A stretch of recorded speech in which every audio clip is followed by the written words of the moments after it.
Practitioner Renu Sharma आपका स्वागत करती हूँ अपने यूट्यूब चैनल पे जीनियस टेक सॉल्यूशन में। फ्रेंड्स, आज हम इस वीडियो में आपके साथ शेयर करने वाले हैं दो नई एडवाइजरी को। एक हमारी ई वे बिल के रिगार्डिंग आई है, दूसरी हमारी रजिस्ट्रेशन के रिगार्डिंग आई है। वन बाय वन डिस्कस करेंगे फ्रेंड्स। इसको जानने से पहले अगर आपने मेरे चैनल को सब्सक्राइब नहीं किया है तो प्लीज सब्सक्राइब कीजिएगा, साथ ही मैंने बेल आइकन पर प्रेस कीजिए ताकि आपको नोटिफिकेशन टाइम से मिल सके और आप जीएस में अपडेट रह सके। बढ़ते हैं एडवाइजरी की तरफ। ये एडवाइजरी मैंने आपके लिए ओपन की हुई है। एडवाइजरी आई है आपको ई वे बिल के पोर्टल पर अब प्रॉपर एंट्री करनी है आरआर की और पार्सल ई वे बिल की। क्यों करनी है आपको प्रॉपर एंट्री? क्योंकि अब पीएमसी का पोर्टल जो है, पीएमसी पार्सल मैनेजमेंट सिस्टम जो इंडियन रेलवेज का है, उसको इंटीग्रेट कर दिया गया है ई वे बिल पोर्टल से। यानी कि जो भी आप अपना आप आर नंबर डालेंगे, यानी कि रेलवे नंबर डालेंगे या पार्सल वे बिल डालेंगे, वो आपका पहले क्रॉस चेक किया जाएगा पीएमसी की साइट से। उसके बाद ही वो आपका अपडेट होगा पार्ट बी में। अगर आपने कुछ भी गलत डाला, यानी कि आपने आर नंबर कुछ गलत डाल दिया या अपना पार्सल वे बिल आपने गलत डाल दिया, तो आपको जो है ई वे बिल के पोर्टल पर एरर मैसेज आ जाएगा। अब आपको क्या करना है, क्यों लाई गई है एडवाइजरी? गवर्नमेंट को अब ये रियलाइज हो रहा है कि जो हमारी इंडियन रेलवे के थ्रू जो हमारी ट्रांसपोर्टेशन हो रही हैं, उसमें कुछ जो है टैक्स इवेजन की उनको संभावनाएं लग रही हैं। इसीलिए इसमें ट्रांसपेरेंसी लाने के लिए ये एडवाइजरी लाई गई है कि आपको ई वे बिल के पोर्टल पर, यानी कि पार्ट बी जब आप भरते हैं ई वे बिल का, तब आपको उसको प्रॉपर एंट्री उसमें करनी है अपनी आरआर की और ईडब्ल्यूएस की। देखिए यहाँ पर आपके अगर आप, यानी कि applicability of RR and EWB entry in e-way bill system.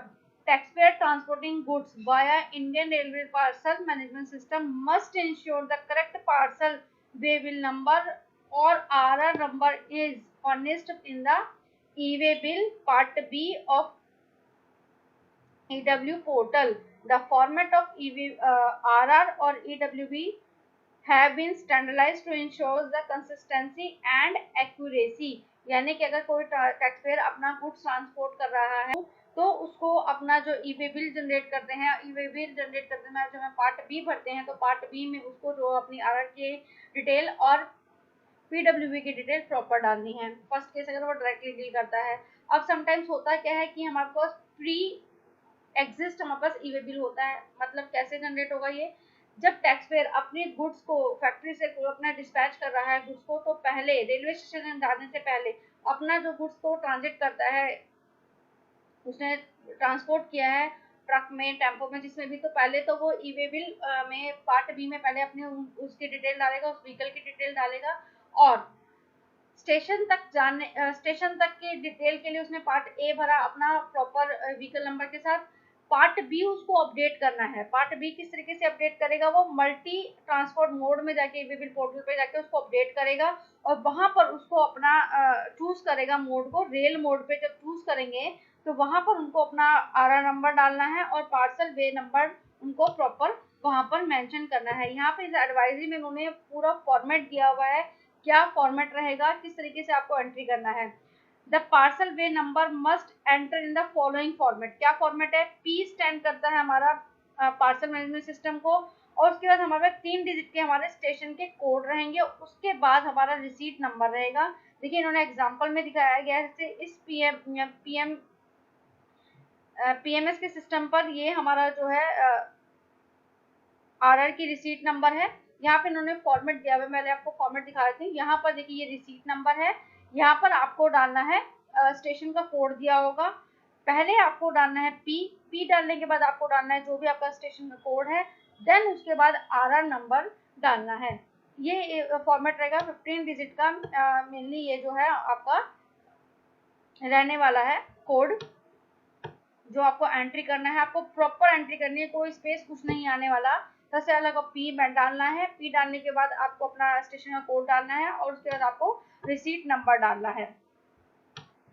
अब इस एडवाइजरी में कहा गया है प्रॉपर आप डालिए। प्रॉपर आप डालने के बाद आपका क्रॉस चेक किया जाएगा पीएमसी की साइट पे और फिर आपका पार्ट बी जो है विदाउट एरर आपका जनरेट हो जाएगा। अगर इन केस आपका एरर आता है तो इस केस में आपको करना क्या है, आपको सेल्फ वेरिएंस डालनी है, यानी कि टिकट जनरेट करने की आपको इशू आ रहा है उसको जनरेट करने में, पार्ट बी आपको फिल करने में, तो आपकी प्रॉब्लम को रिजॉल्व किया जाएगा। ये जो एडवाइजरी लाई गई है ट्रांसपेरेंसी के लाई गई है, ताकि किसी भी तरीके का टैक्स इवेजन ना हो पाए। आई होप फ्रेंड्स ये एडवाइजरी आपको समझ में आई होगी। फिर भी कोई डाउट है तो कमेंट सेक्शन में पूछेगा। बढ़ते हैं नेक्स्ट एडवाइजरी की तरफ। नेक्स्ट एडवाइजरी आई है हमारी, advisory for biometric Aadhaar authentication of and document verification for registration. अब कौन कौन से स्टेट में ये एप्लीकेबल कर दिया गया है जीएस के? Biometric Kerala, Nagaland and Telangana.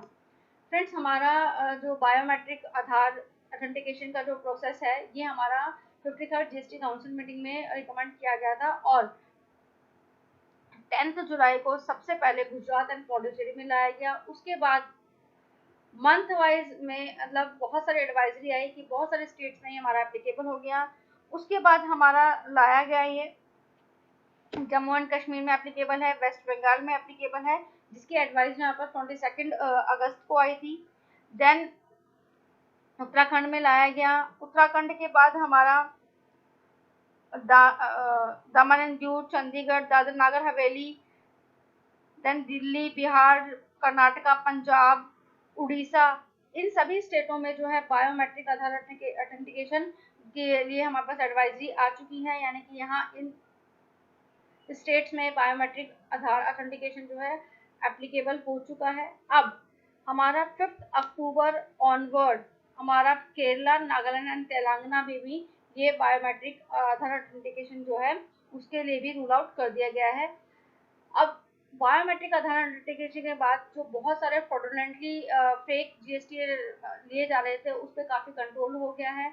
अब फ्रॉडुलेंट आईटीसी का जो सर्कल था वो कम हो गया है, यानी कि आईटीसी की जो चेन थी वो ब्रेक डाउन हो गई है।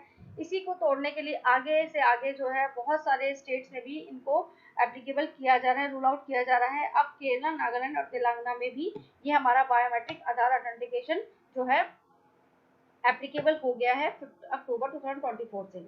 अब जब आप बायोमेट्रिक आधार ऑथेंटिकेशन करने जाते हैं, जैसे कि जब हम अपने रजिस्ट्रेशन की एप्लीकेशन लगाते हैं, न्यू रजिस्ट्रेशन की फॉर्म REG 01 में, फिर हम आधार ऑथेंटिकेशन के लिए जो है प्रोसेस में डालते हैं। अब एज पर रूल 8A आपको 2 ऑप्शन दिए जा रहे हैं। ऑप्शन नंबर ए में आपको दिया जाएगा कि आप आधार जो है लिंक कर सकते हैं OTP बेस्ड। पॉइंट नंबर 2 अगर आपको मैसेज आता है कि a link of booking an appointment for message visit सुविधा केंद्र along with detail of GSK and jurisdiction of the biometric authentication and document verification की आपको जो है मेल के थ्रू इंटीमेट किया जाएगा। जो भी आप ईमेल एड्रेस अपना डालेंगे एप्लीकेशन डालते समय, वहां पर आपको इंटीमेट किया जाएगा कि आप OTP बेस कर सकते हैं, या आपको अपने जो है GST सुविधा केंद्र में आपको फिजिकली आकर अपना आधार जो है वेरीफाई कराना है। अब जब आप आधार वेरीफाई कराने जाते हैं तो क्या क्या डॉक्यूमेंट्स आपको कैरी करने हैं अपने साथ? हार्ड कॉपी रखनी है जो आपके पास मेल आई है उस कंफर्मेशन की। The detail jurisdiction as mention in the intimation of email, आपको आधार कार्ड एंड अपना पैन कार्ड रखना, ओरिजिनल कॉपीज रखनी है। The original document that were uploaded with the application as communicated by the intimation of email, यानी कि आपने जो GST registration की जो एप्लीकेशन लगाई थी और जो अपने डॉक्यूमेंट्स वहाँ पर ओरिजिनल मतलब जो अपलोड करे हैं उसकी ओरिजिनल सारे डॉक्यूमेंट्स आपको अपने साथ कैरी करने हैं जब आप अपना आधार ऑथेंटिकेशन कराने जाते हैं GSK पे। ये थी फ्रेंड्स जो हमने आपके साथ एडवाइजरी शेयर करी। आई होप ये एडवाइजरी आपके लिए फ्रूटफुल रही होंगी। आपको हमारा वीडियो अच्छा लगता है, वीडियो कंटेंट अच्छा लगता है, तो प्लीज़ वीडियो को लाइक कीजिएगा, शेयर कीजिएगा और मेरे चैनल को सब्सक्राइब कीजिएगा, जो कि बिल्कुल फ्री है। और GST में अपडेट रहना चाहते हैं तो जुड़े हमारे चैनल के साथ। Thank you for watching me.